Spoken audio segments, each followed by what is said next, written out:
Bonjour à toutes et tous. Merci à l'association du Treuil de m'avoir donné la parole, puisque depuis un an, ce n'est pas vraiment le cas. Je suis Christophe Argout, président du comité de golf de la Loire. À ce titre, je représente la Fédération française de golf et bien sûr, je suis bénévole. On va revenir d'abord sur l'épisode qui nous a mis en lumière l'été dernier, période de canicule. Bon, en France, on a bien compris que la politique du bouc émissaire était à la mode et que diviser pour régner était un moyen de gouvernance. Donc on a vite été désignés comme les vilains petits canards de la consommation de l'eau, ce qui est faux et je vais vous en parler ensuite. Mais sachez que lorsqu'il y a un épisode de sécheresse, il y a des accords cadres qui existent depuis longtemps. Les derniers sont 2019-2024. Ils ont été signés en partenariat entre la Fédération française de golf, le ministère de l'Agriculture, le ministère des Sports et le ministère de la Transition écologique. Et tout simplement, en cas d'arrêté préfectoral de sécheresse, les golfs n'arrosent plus. Ils arrosent uniquement les greens et les départs, ce qui représente pour un golf la moitié d'un terrain de foot.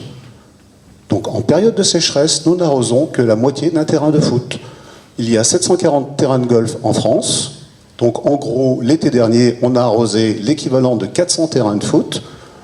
La Fédération française de foot a 28 000 terrains de foot. Donc je veux bien qu'on nous montre du doigt, mais tout le monde doit être à la même enseigne.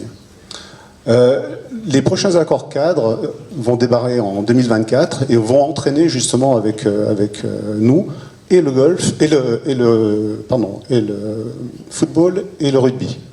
Donc il y aura de nouveaux accords cadres. Effectivement, on va sûrement se diriger vers des volumes d'eau par golf. Là, la fédération est en train de travailler sur les volumes d'eau dont besoin chaque golf.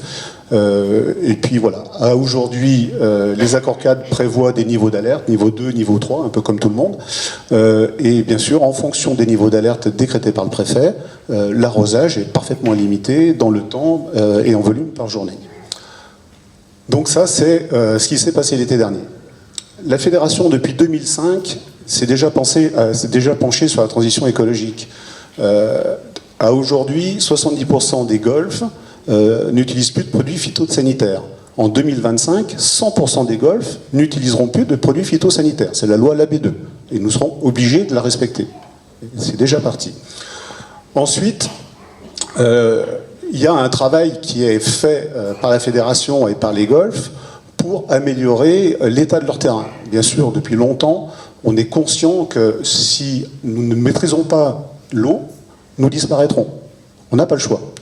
Donc, il y a deux axes de travail. L'axe de travail, d'abord sur les graminées, puisqu'il faut des graminées moins gourmands en eau.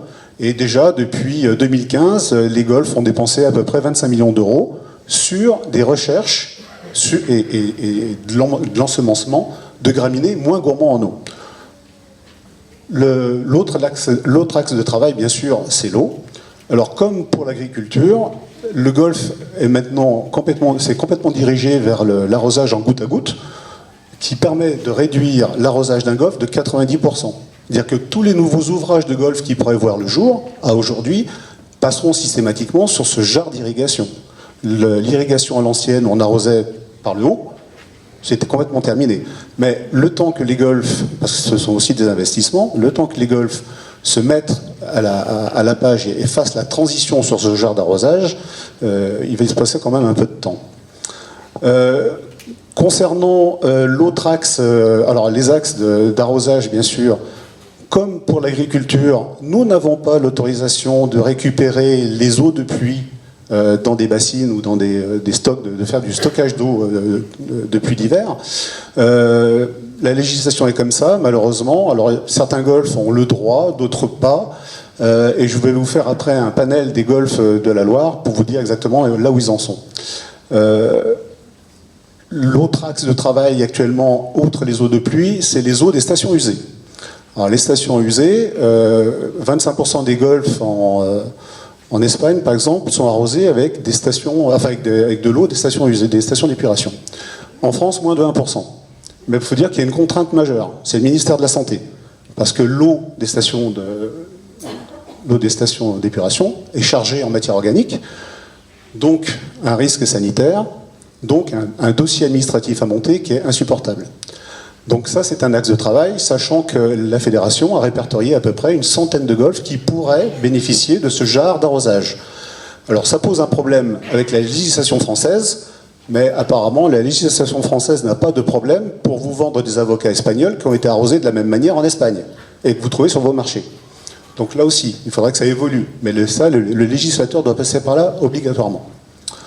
Ensuite, je vais vous parler aussi, alors voilà, sachant qu'un golf qui profite d'une station d'épuration, il faut qu'il soit dans un rayon de 4 km. Il y a des investissements à faire, bien évidemment, puisqu'il faut tirer des conduits d'eau qui vont de la station d'épuration au golf. Mais c'est possible, ça a été fait, et on estime, je vous dis, à aujourd'hui, principalement du côté de la Côte d'Azur, à une centaine de golfs qui pourraient bénéficier de ce genre d'irrigation. Ensuite, on va parler des golfs de notre département, puisque c'est un peu ce qui nous intéresse. On a 6 golfs dans la Loire, donc on va commencer par le plus petit d'entre eux, qui est le golfe d'Andrézieux-Boutéon, qui appartient à la municipalité d'Andrézieux-Boutéon. L'association gère le golfe, la municipalité gère les tontes et l'arrosage. Donc la municipalité a complètement la main sur ce qui se passe sur son terrain de golf. On a 3 golfs dans la plaine, le golfe du Forêt à Craintilleux, alors lui qui a un arrosage, qui a un système d'arrosage automatique de tout le golfe. Mais par contre, le greenkeeper, alors le greenkeeper c'est le jardinier en chef qui est en charge de l'entretien du terrain, a décidé cette année de ne pas arroser les fairways. Alors sachant que ne pas arroser les fairways, ça veut dire c'est juste arroser les greens et les départs. Il s'arrange uniquement par un système de hauteur de coupe et de tonte à ce que les joueurs de golf aient toujours un tapis végétal sous la balle, qui sera peut-être un peu sec, qui sera sûrement pas vert, mais ça permet quand même la pratique du golf. Donc, bien sûr, c'est un changement de mentalité chez les joueurs. Ils passent, le tout vert dans les golfs va disparaître, ça c'est une évidence. Et la génération de greenkeepers qui arrive est très sensible à tout ça, aux nouveaux graminées, à l'utilisation de l'eau, etc. De toute façon, c'est simple, le golf est peu cher dans les pays anglo-saxons parce qu'il y a uniquement du travail mécanique sur les golfs. L'arrosage, il est fait par la nature. Donc, en France, on a encore besoin d'irrigation. Ensuite, les 2 autres golfs de la Loire sont le golfe du Superflu, à Saint-Romain-le-Puy, et le golfe de Savigneux, qui est un ouvrage qui appartient à la municipalité de Savigneux, qui est un golfe 18 trous. Ces 2 golfs n'ont pas d'arrosage, de système d'arrosage des fairways. Ils ont juste un système d'arrosage des greens et des départs. Donc ça veut dire que, là aussi, sur chaque golf, on arrose l'équivalent d'un demi-terrain de foot. Ces 2 golfs ont un forfait, puisqu'ils sont traversés par le canal du Forêt. Ils ont aussi une autorisation de prélèvement dans le canal du Forêt. Mais ils n'ont pas de système d'arrosage. J'ai oublié de préciser que 90% des golfs en France utilisent de l'eau impropre à la consommation humaine. Après, il y a encore 10% des golfs, malheureusement, qui sont arrosés avec de l'eau potable. On passe au nord du département, vous avez le golfe du domaine de Chanlon, à Villeray, au-dessus du barrage de Villeray, donc qui est un golfe privé, qui a une monopente. L'avantage, c'est qu'ils ont pu faire des étangs de rétention des eaux pluviales, et ils ont une autorisation de prélèvement dans le barrage de Villeray, sachant que l'année dernière, en pleine sécheresse, ils ont utilisé moins de 70% de ce qu'on leur permettait d'utiliser.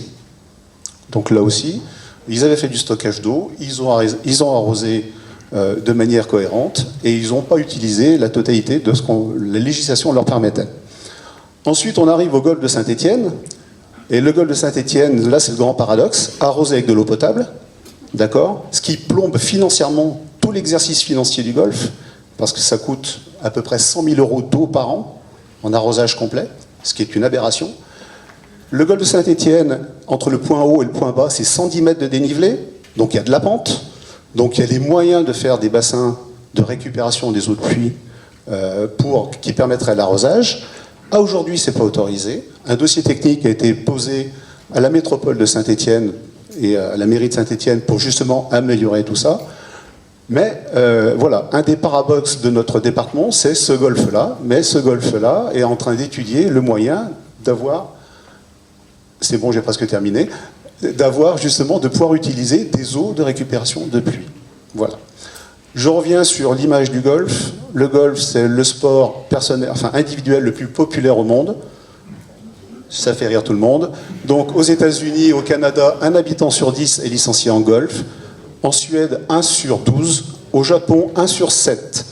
Le premier événement, enfin le troisième événement médiatique mondial en sport, c'est la Ryder Cup, qui est un événement qui oppose les États-Unis à l'Europe, devant le Tour de France. Et derrière, les Jeux Olympiques et la Coupe du Monde de foot. Donc voilà, le sport individuel le plus populaire. La Fédération française de golf, c'est 440 000 licenciés. Dans la Loire, c'est 3 900. Et que je sache, il n'y a pas 440 000 millionnaires en France qui jouent au golf. Voilà.